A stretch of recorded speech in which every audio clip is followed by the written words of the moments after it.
high volume business model and performing to all ages with me.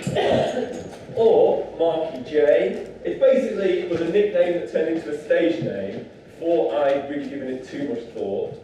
And I'm now not very keen on it, but I'm stuck with it. So just be thinking about that as well. I don't know if you've got to the point where you've chosen your equity name and everything. It has plus points, Marky Jay. It's quite memorable. But it has a kind of like vague local radio DJ vibe to it. I feel. Like people always are worried I'm going to be zany. So it's a thing to be thinking about. Everything, like what Dave said, like being intentional. I think it's really, really important. Like, do you want to know Space Cowboy? An amazing streety / sideshow performer. Like, he looks wild as balls with the bumps and everything, but like it's so intentional. So I think he could turn up to like a black tie dinner and just with a few little bits, he could just walk right through. He just looks part of it. So this being intentional is really important. So I'm going to assume I'm going to press this button. Yay! I am a little bit punk. I don't really mean to be a bit punk, as in, I don't mean that in terms of being edgy or being confrontational. I don't naturally do well with systems, and so high volume and also doing work with kids and families is really good for that in terms of you're meeting people often in a much more relaxed setting where they're more interested in different energies, including that clown energy, including not actually presenting always something that's perfect and going really well. And that is something I kind of naturally give off. As you go through a performer, I think your journey as a performer and a businessman should also be like a business person, should be learning about yourself and realizing, oh, I'm probably going to excel at that. By the end of today, you're probably going, I'm going to do this market, and this market, and this market, and this market. And you're just full of all these things, which is correct, but really be careful of your mental health and not just try and just go for everything and stress yourself out about everything. Please try and just think about the ones that are really going to work for you and pursue those. So this has kind of happened to me by mistake.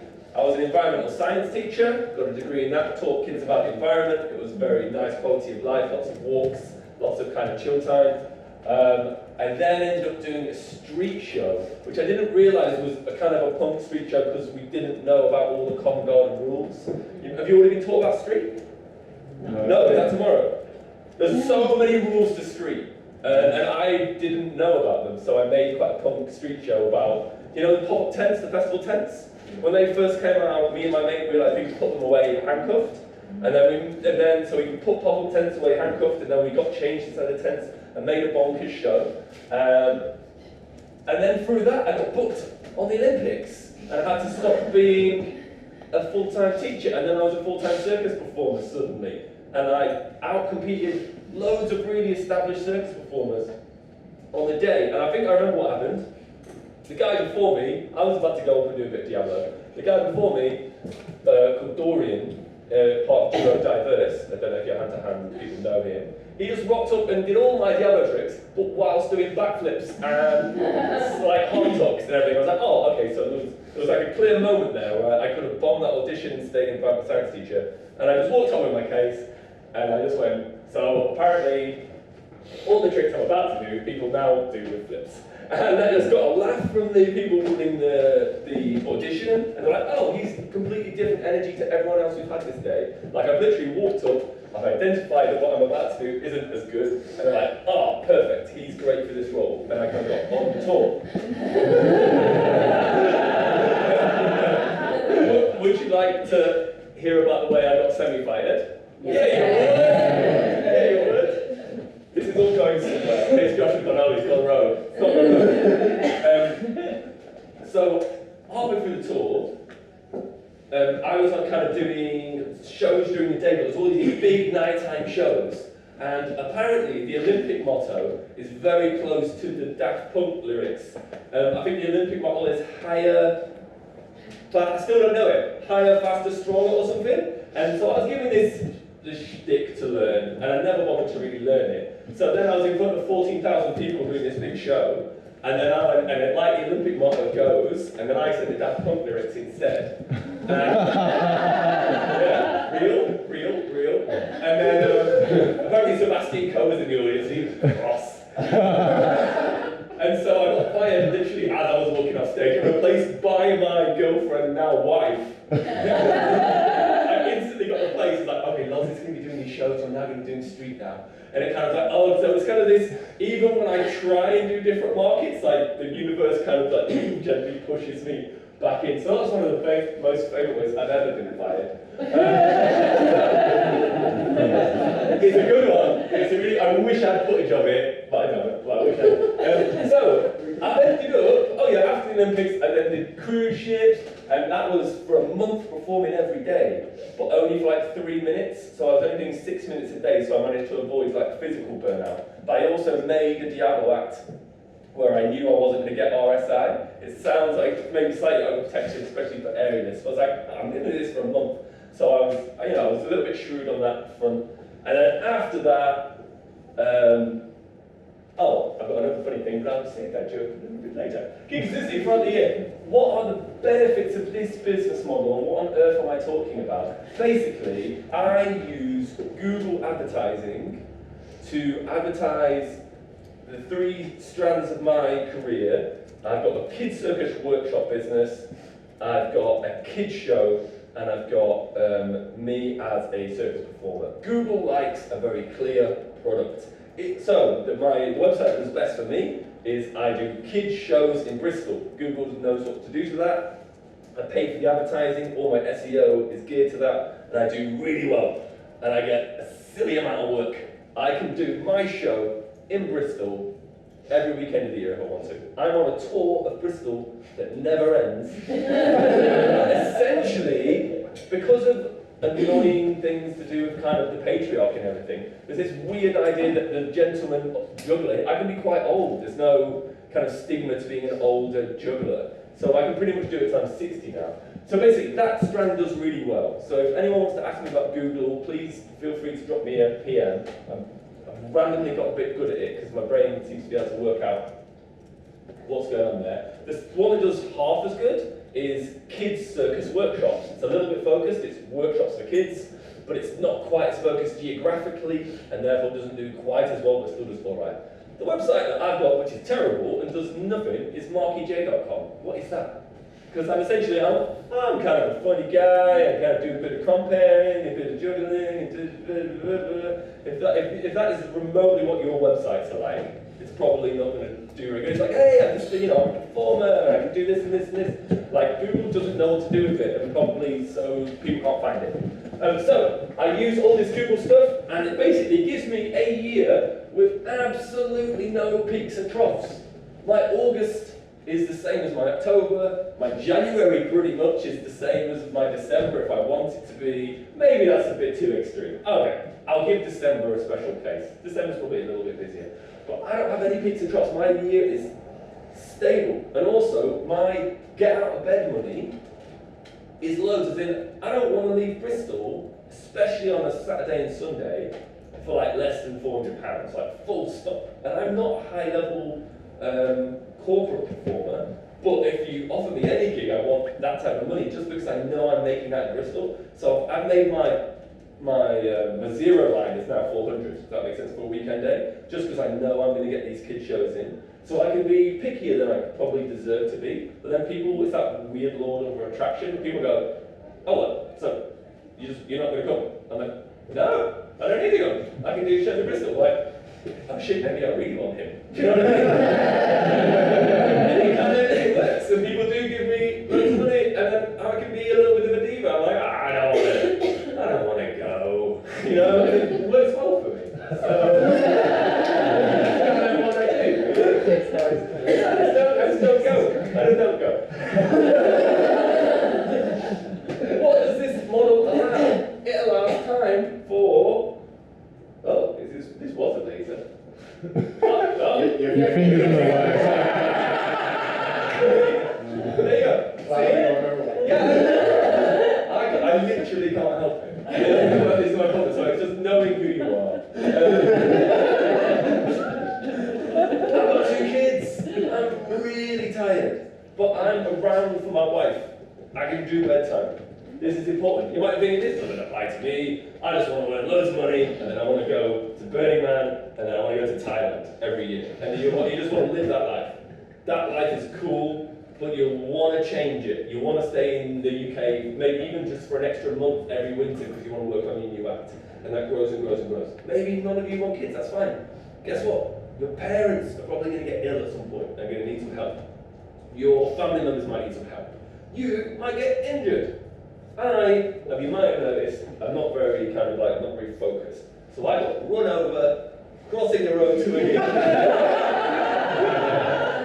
That happened. But weirdly, in a kind of weird foreshadowing, because I knew who I was, I'd already made a kid show that I could do sat down. Yeah, I know it sounds like I'm just freestyling, not. Yeah. So within like 2 or 3 months, a silly amount of time for how badly I was hit by this car, I was like back gigging, which is great, but it's, I just kind of knew who I was, so I made a show that I could do injured.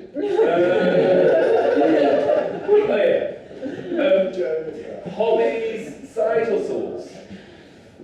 This industry is brutal. You miss birthdays and of loved ones and all these things, and maybe it ain't gonna work out.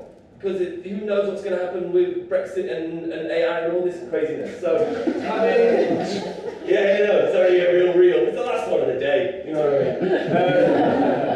This business model allows you proper chunks of time because you have not spent, 20 hours in a car between Friday and Sunday, so you're so wrecked Monday, Tuesday, Wednesday that you can't even get going till Thursday.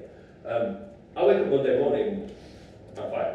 I haven't had a brutal hit of breaking my sleep pattern, and I haven't spent a lot of time in the car. So the actual physical toll on me, even though it sounds like thinking, it just does loads of kid shows all the time. God, that sounds just like a grind. I've chosen time on stage over time in the car, essentially. And on stage, loads. I'm not in a car much. My normal day is I get up, half an hour to my first show, I'm there for an hour and a half an hour to my second show, I'm there for an hour and a half an hour home. Maybe 3, maybe 4. I'm literally doing half hour, you have to be quite good with your stress management in terms of if you know it would really stress you out that you have a 22-minute journey and you need to arrive in 30 minutes. Like I literally sometimes have 8 minutes contingency time. If you know that's just not for you in a million years, this business model might not work out. I just tell mums and dads, hey, I've got a mortgage and 2 kids. I'm going to do lots of shows that day. I'm going to give you this slot. I might be 10 minutes late. I might be half an hour late. If it's half an hour late, I'll just walk onto stage and I won't do any setup and I'll just do a show. Because I can just entertain a group of people. I've just got I'm going to have fun. So, if you know this isn't you, if this is literally going, oh my God, I can't, this is fine, this is just another option. Josh is literally gone. There's loads of ways to do it, loads of different personalities get attracted to this business for loads of reasons. This is the way I can do it, because I don't seem to stress that type of thing. I stress kind of like, meaning of life, what am I doing, all this blah blah blah stuff, I don't stress this stuff. Okay, so, avoid endless motorway miles. It's just not me. I'm big on a podcast, but I like to clean my kitchen. I don't like to be on the motorway. If you're completely fine with it, I know some people are they'll look at me and they'll look down their performer noses at me hard. They're like, how much do you get paid? I'm like, between 100 and 250, but I'll do a few in a day. And they're like, I get paid minimum 350. I'm like, well, where's the gig? They're like, I was in Durham. How long did you get there? They're like, well, there was tech, and then, sometimes they're out of the house for 14 hours or 16 hours. If you break it down to per hour, they don't get paid more than me. It's just a completely different business model. Does that make sense? So it's completely up to you. If you like that adventure spirit, if you're we're all going to get into the car, we're going to do and I get that the first few years, that's fun, totally go for it, but it just doesn't have to be my bit. Anyone with a bad back out there, fine, back massive. This is another great reason for it. Don't be doing that. Okay.